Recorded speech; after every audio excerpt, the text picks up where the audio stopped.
Bueno, nik gutxiagotutako hizkuntza batzen testuinguruan garatzeko harrera plan bat prestatu dut, eta hori eta ikastolan implementatu da, eta beraz, horren eragina ikertu dut. Bueno, hortatik ateratako ondorio nagusia izan da, aisialdian kokaturik eta hezkuntza ez formalaren eskuartzean kokaturik eremu formal baten barruan eragin daitekeela hezkuntza formalean, hezkuntza ez formalaren bitartez eta hizkera informalaren goxotasunetik iritsi berriak diren haurrak euskalduntzeko eta euskal komunitatean txertatzeko. Egia da, proiektuarekin topatutako zailtasun nagusia hori benetan implementatzeko baliabideak dira. Nolabait ere, proposatzen duelako ikasgela barrura tutorearekin horretan kulturartekotasunean, hizkuntzaren lanketan, aisialdian aritua behintzat den pertsona baten txertatzea, eta orduan nola eskola edo ikastola batek beste profil bat eduki behar duen hori garatzeko eta baliabideak ez dauden bitartean nahiko zail dago benetan programak aurrera jarraitzeko ikastolak edo ez badu esfortzu berezi bat egiten pertsona hori bertan egon dadin. Adierazkortasuna hezkuntzan lantzeko proposamen didaktikoa imitazio jolasak da gure lanaren izenburua. Tolosako ikastetxe batetik sortu da, sekuentzia didaktiko hau, eta bertarako pentsatu da, bertarako sortu da, ikasle talde horrekin aplikatzeko.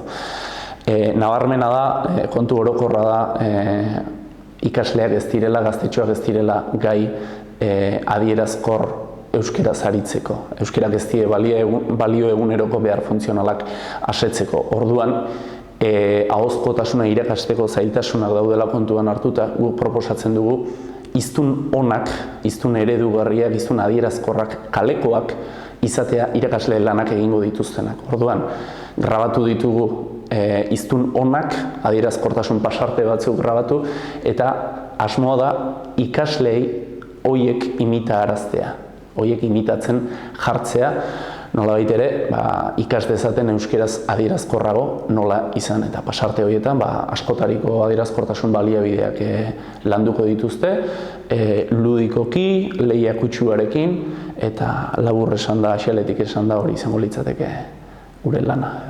Ni Euskara Gaztelaniako da alternantziaren inguruan ari naiz, eta Elebilabeko irakasle ikertzailea den Amaia Munarrizekin batera, ari naiz lan horretan, eta bereziki hizkuntza gaitasunak ze eragin daukan, edo ote duen eta baldin badu nolakoa duen, arakatzen ari naiz, beti ere kode alternantziaren erabilerari begira. Alegia, hizkuntza gaitasunaren eta kode alternantziaren erabileraren arteko jolas edo gurutzak eta horretan nabil.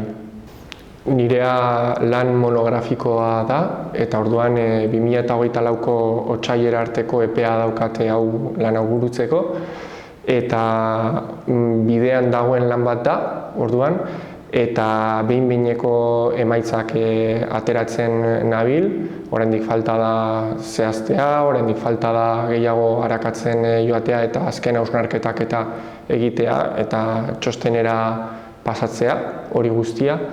Baina momentuz esan dezakedana da, etxeko hizkuntzak eta testuinguru soziolinguistikoak eragina daukaten bezala, hizkuntza gaitasunak ere eragina daukala kode alternantziaren erabilerari begira. Eta bereziki erreperatzen saiatuko naiz, nagusiki euskaraz egin bitartean gaztelania txertatzearen kontu horretan. Kaixo, ni Ainhoa naiz, eta nire masterra mailerako lana hizkuntza garapeneko nahasmenduaren adierazle bila euskal hiztunen ahotan izan da. Hizkuntza garapeneko nahasmendua hizkuntza arazo aldean hiztuna da, ikusi delako hizkuntzatik hizkuntzara, hizkuntza arazo honen adierazleak aldatu egiten diala, eta hizkuntza berdina hitz egiten dabe norbanakoetan ere aldeak somatzen diala. Orduan, nire asmoa izan da hizkuntza garapeneko nahasmenduaren euskarazko adierazleak identifikatzea, ez dagoelako hizkuntza arazo honen inguruko lanik gure komunitatean. Eta orduan horretarako bideratu ditut tresneria desberdinak. Batzuk utzi egin dizkiate eta beste batzuk nik diseinatuak izan dira. Eta helburu nagusia izan da behatzea kasu marka eta aditzaren morfologia zein esaldi errepikapen ariketa bat ere egon da. Orduan bai kasu marka eta baita aditzaren morfologia inguruko hizkuntzetan gehien behaturiko ezaugarriak dira edo gehien sakunduriko gaiak dira. Eta esaldi errepikapen ariketa azken batean ikusi delako digora edo testuinguru diglosikoetan hizkuntza gutxitu bat hitz egiten duten haurren diagnostikoak bideratzeko proposamen material bat dela. Orduan, ikerketak erakutsi digu batetik badaudela euskarazko hizkuntza garapeneko nahasmenduaren adierazleak eta beraz komplementatzaileen marka balizko adierazle bat izango litzateke nire datuen argitan. Bestalde batetik ikusi dugu 11-12 urteko gaztetxo euskaldunek ere oraindik berenganatu gabeko tasun morfosintaktikoen bat dituztela, ergatiboaren kasun markaz gain aditz morfologiako beste zenbait. Eta gero, honen bitartez ikusi dugu, oraindik testatze fasean dagoen material bat, higa eta baita linduz esaldi errepikapen ariketa baliagarriak izan daitezkeela diagnostiko bat bideratzeko prozesuan. Eta gerora begira beharko genituzken galderak dira, batetik ia nik bilatutakoak hizkuntza garapeneko nahasmenduaren adierazle dian edo nolabait nire ikergaiaren ezaugarri bereizgarri, eta beste alde batetik non gauden eta nora goazen euskarazko hizkuntza gaitasunei begira. Zeren hizkuntza arazorik gabekoek ere 11-12 urterekin oraindik berenganatu gabeko tasun morfosintaktiko batzuk badituzte. Gazteen hizkerari, Iruñerriko gazteen hizkerari buruz ikerketa bat egin dut, nire mastera mailerako lanean. Horretarako Iruñerriko hizkuntza eskolako ikasleekin egin dut, 40 inguru ikasleekin. Eta ikerketa honetan, komunitate elebidunetan gehien egiten diren bi baliabide aztertu ditut, kode aldaketak eta kalkoak. Horretarako ikasleek egiten dituzten egunerokoan egiten dituzten esaldiak bildu ditut korpus batean eta gero aztertu dut nola zertarako, zergaitik egiten dituzten horrelakoak. Eta bestalde Iruñerrian ikusten da euskara kalean ez dela egiten eta eremu formaletara mugatzen dela. Orduan, aztertu dut gazteak gai diren edo ez hizkera informala erabiltzeko eta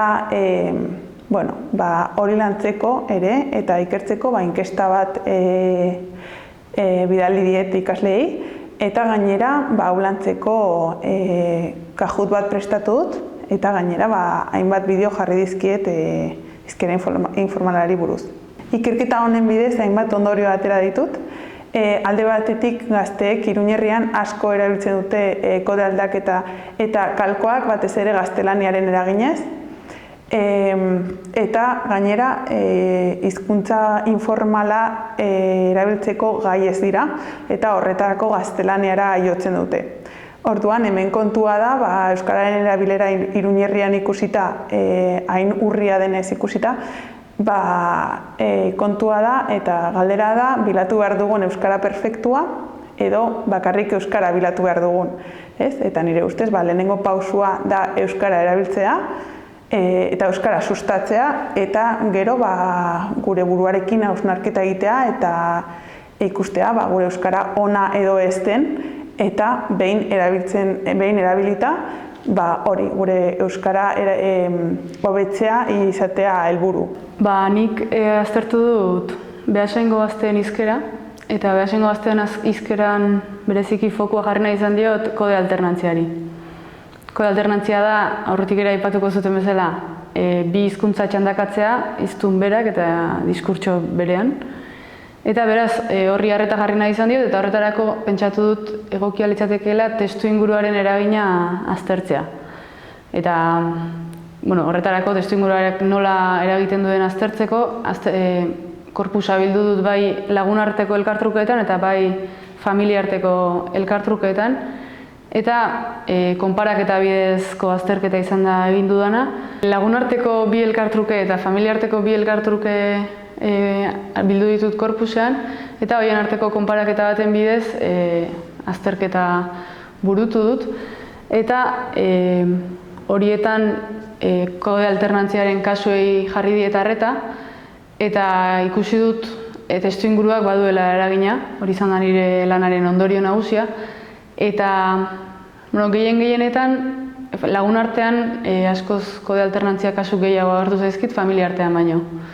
Hala ere, garrantzitsua da aipatzea ikerketa pilotu bat izan dela nirea, eta nik parte hartu dudala elkartruke horietan.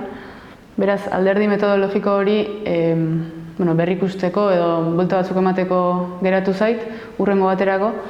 Eta horregatik uste dut kontuan hartu behar dela oso azterketa mugatua dela, Beasaingo eta nire inguruko testu ingurua mugatu dena. Eta uste dut gerora egin daitezken ikerketetan kontuan hartzeko alderdi bat dela hori, eta uste dudala, nire behin azterketa bukatuta esan dezaket, uste dudala interesgarria dela lagunarteko eta familiarteko testu inguruen kontraste horretan oinarritzea testu inguruak aztergai batean edo bestean izan dezaken eragina aztertzeko. Hendik aurri artenaz eta lan honetan batez ere Euskara Gaztelaniako da alternantzian eta ergatiboaren arteko harremana sakondu dugu. Eta bertan bi metodologia nagusi erabili ditugu, batetik elkarrizketa glotobiografikoak eta bestetik onargarritasun juskuen ariketak. Ondorio nagusiak izan dira, hori, espero genuena ez egitezko hutsak ohikoagoak zirela egitezkoak baino. Aldea ikusi dugula euskarazko subjektu dunen iragankorretan, bai kontrol taldearen eta kasu azterketaren artean, bai, eta gero subjektu posizioan determinatzaile sintagmak onargarriagoak direla izen ordainak baino. Eta harrigarria iruditu zaidana izan da, adibidez, kasu azterketak 23%an isildu duela ergatibo marka, eta emaitza hori hurbilago dagoela euskara H2 dutenengandik H1 dutenengandik baino. Eta kasu azterketa hau, bai, kasu azterketa honek H1 du euskara, beraz, harrigarria iruditu zaigu, bai. Beraz, Aldude eta Urepeleko mintzoa izeneko master amaierako lan bat aurkeztu dut irailean, eta beraz, lan dialektologiko hori, beraz, ikerketa monografiko bat da, eta emila du deskribatzea Urepele eta Aldudeko euskara nolakoa den. Eta beraz, nolakoa den mintzo hori edo eremu horretako eskora. Nituen hipotesien zentzu berean, bai Eho Ibar eta Este Ibarreko euskararekin baditu ezaugarri batzuk komunean, eta espero den bezala ere Baigojirekin hainitz, orain arte Baigojirekin aipatua izan da, Baigojiko eskolarekin aztertua izan da beti Aldude eta Urepeleko euskara, eta pixka bat modu isolatuan aztertzeak ekartzen du aztertzea segiagoa gian zein diren hizkera horren berezitasunak, eta beraz ze ezaugarri edo berezitasun gaiten ahal dituen. Eta beraz aipatgarriak diren ezaugarri batzuk edo berezitasun batzuk Urepele edo Urepele eta Aldudeko mintzoari dagozkienak, eta behar da ezagunenak edo nabarunak zitan da Joanen ordez bane jaiten dela, eta aditz trinko bezala bazaza edo olako aditz formak atxemaiten ahal direla, eta behar da nik atxeman dudana edo berrikuntza behar da izaiten ahal da zuazok eta kaminok adibidez dute gerentiboan hain atxeman dutela beti eremu horretan, eta nik behar da hainen ordez haen aditu izana aipagarria izaiten aldean, nahiz eta nabardura tipia izaiten aldean, baina beste hori agian, zerbait egipatzekotan. Nire lanaren izenburua adinaren araberako variazio lexikoa da, Imozko hizkeran, inkesta linguistikoak. Orduan, aldakortasunaren gaian kokatzen aldugu lana, lan variazionista da, eta arestian esan dudan bezala, bi aldagairi begiratu diet, alde batetik aldagai linguistikoari dagokionez, lexiko lagin bat aztertu dut, konparatu eta aztertu dut, eta aldagai sozialei dagokionez adina hartu dut kontuan. Lanaren xedea da imozko euskararen edo euskeren aldakortasuna baieztatzea alde batetik eta beste alde batetik bete-betean murgildurik gauden dialect levelin edo hizkeren berdinkaratze prozesuaren froga bat edo evidentzia bat ekartzea. Agerian jartzea hizkerak berdintzera jotzen ari direla. Guztira 3 belaunaldiren arteko konparazio lana egin dut. Joan den mendeko, duela mende erditsuko hiztunek emandako emaitzak alde batetik ditu, eta bestalde gaur egungo hiztun gazteak eta adinekoak, orotara beraz 3 belaunaldi. Emaitzek erakutsi dute, azken mende erdi honetan imotza aldakortasuna ekarri duten faktoreak bi direla. Batez ere aldaera edo eredu estandarrak ekarri du eragin biziena edo nabarmenena. Hein apalago edo txikiago batean gaztelaniaren eragina dugu. Ondorioetan argi eta garbi geratu da erdialdeko hizkeren formek indarra hartu dutela, emoztarren mintzoan. Nafarrerazko eta ekialdeko hizkeren formen kaltetan. Orduan, orain artean graduala zen tensio edo lehia hori zorrozten ari da. Imozko euskarak betitik edo azkenalditik behinipin erdal maileguak baditu, gaztelaniaren eragina imoztarren hizkeran arrunta da. Nola nahi ere, azken mende erdi honetan, ikus dezakegu gaztelaniaren erabilera edo presentzia areagotu egin dela, eta azken finean, gizarte gaztelania tuago batean bizigaren adierazle da. Eta azkenik, dialect levelin edo hizkeren berdinkaratze prozesuan gaudela, erakusten dute emaitzek, tokiko aldaki markatuak galduz doaz estandarraren alde.